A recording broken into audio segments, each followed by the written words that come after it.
Hello, this is Virtualis the Chess Noob, learning and having fun with chess.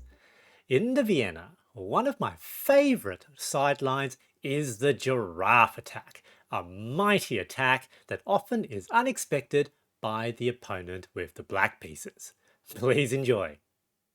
Alright, so I had the white pieces, start with the Vienna, e4, e5, knight c3.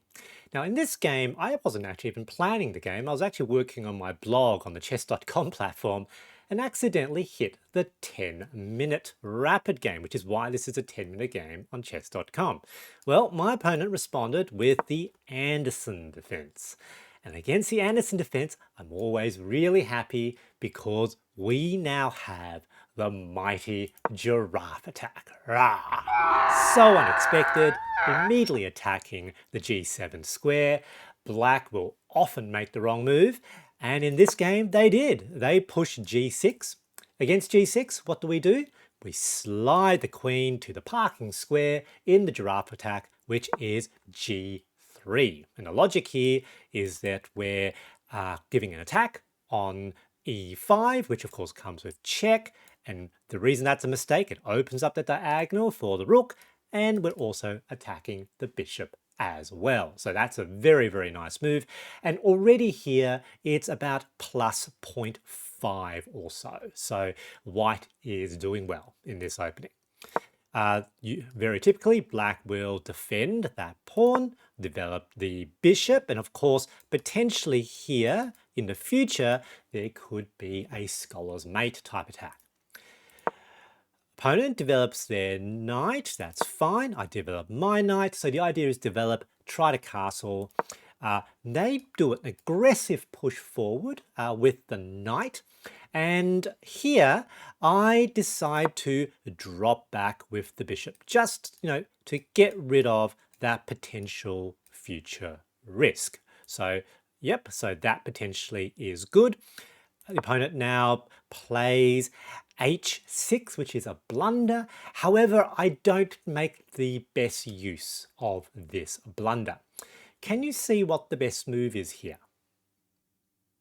The best move here is to remember the tactic all along with the queen on g3, attacking the e5 pawn, which comes with check, and also with an attack on the rook and also potentially the bishop, though rook is probably the better target there because of course it pins the knight also to the king. So what we need to do is we need to potentially clear that so we can sacrifice the knight. If they take back, we've then got that very, very nice fork. So that's probably the best move.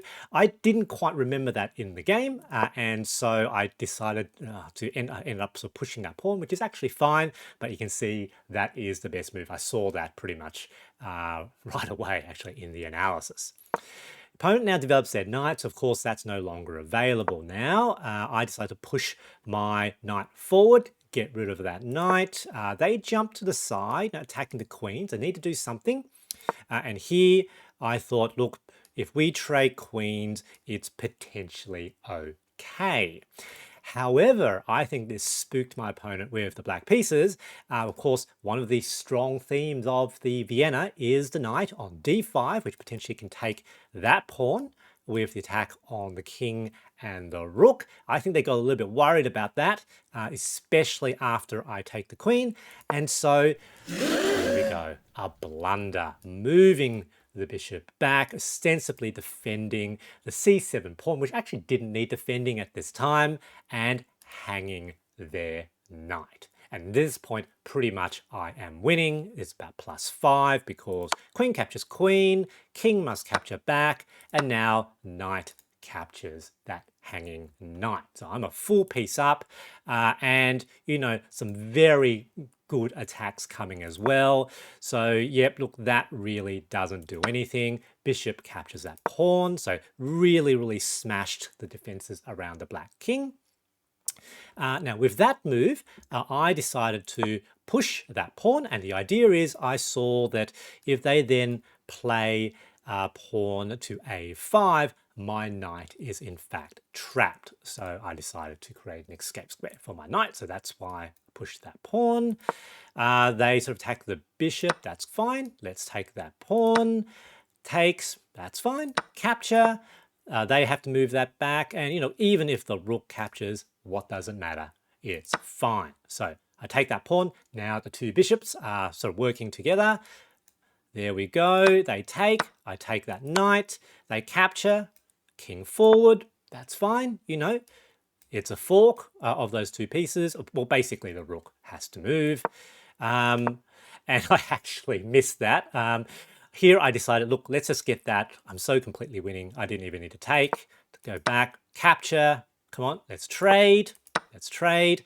Now here I'm almost out of time. 10-minute game. I tend to play fairly slowly, but I saw here that if I really thought things through, I will have enough time to rush in the end game. So obviously they're going to capture that bishop. That's fine. That bishop can come here. And I thought here, you know, what do I need to do? This rook is in the wrong place. It can potentially get threatened. So my goal really should be to get that knight out of there, and then it's, you know, 5 pawn versus 5 pawns. It's locked on this side. This is now a pass pawn, so the idea is just to push that pawn forward to promotion. Very likely I'll be able to trade that pawn for that rook, and with that I should be able to win, probably with checkmate. So I sort of planned all this before I made the next move. So they capture, and here king forward, so and they capture. There we go. So I didn't really need to think now. And here I'm on move 24. And between here and checkmate, I make another 20 moves in about, I think, 26 seconds, 30 seconds or so, all the way to checkmate, because I sort of pre-calculated that I can lock that structure, need to get that knight out of there. And once that's done, I should be able to push that to promotion. Let's see what that looks like. So they attack, out. Yep, I thought they're going to probably try to move their rook over, but it doesn't matter. Bring the knight over. Yep, so now the knight is completely incapable of being attacked by anything, defended by that bishop. So that looks very, very good.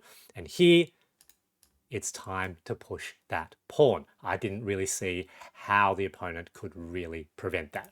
So they push the pawn, that's fine. Block, try to lock it. So minimum thought in these moves. Push, don't take back, just move past. There we go. There we go. That doesn't really achieve anything.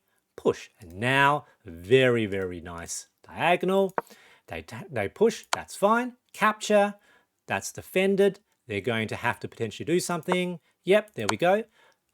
Knight here with check. And again, we've got a nice diagonal there. They can capture, but that's fine. This is completely locked now. The king cannot capture the knight because it's defended by this chain of pawns. So push the pawn again. They try to move the king forward. I think the black was trying to move as quickly as possible to reduce my thinking time, reduce the time I could calculate, but already pre-calculated really what I needed to do. That king in this position pretty much can't go anywhere. Can't go here because it's defended by the bishop. Can't go here because it's defended by the knight. So that was just a dead-end move by that king. Push the pawn again. Yep, there we go. But now the pawn is on the 7th, which means this rook pretty much has to defend if it wants to prevent promotion. They opted not to do that, so promote till queen, trade, and now it's easy. Goal is to push that towards promotion. Now the king here moved in the wrong space because actually I could have moved my rook to the c file and that would have been mate, but I didn't spend time calculating that. Remember, I was almost out of time. I already planned. I'm going to push that towards promotion. Once I have a rook and queen, checkmate should be easy. So, they're making some king moves. Doesn't matter. Push, push, queen and rook. Nice and easy now. So every move with a check should prevent the possibility of a stalemate. Though stalemate's not possible with the pawn still being able to make moves. But again, try to minimize the need to calculate. So with check, and now mate. King in the center of the board, A very lovely, brilliant giraffe attack game. Good game, GG. My big takeaway from this game is to learn the mighty giraffe attack in the Vienna game. It's super fun and it's actually pretty good. I hope you enjoyed this video and thanks for watching.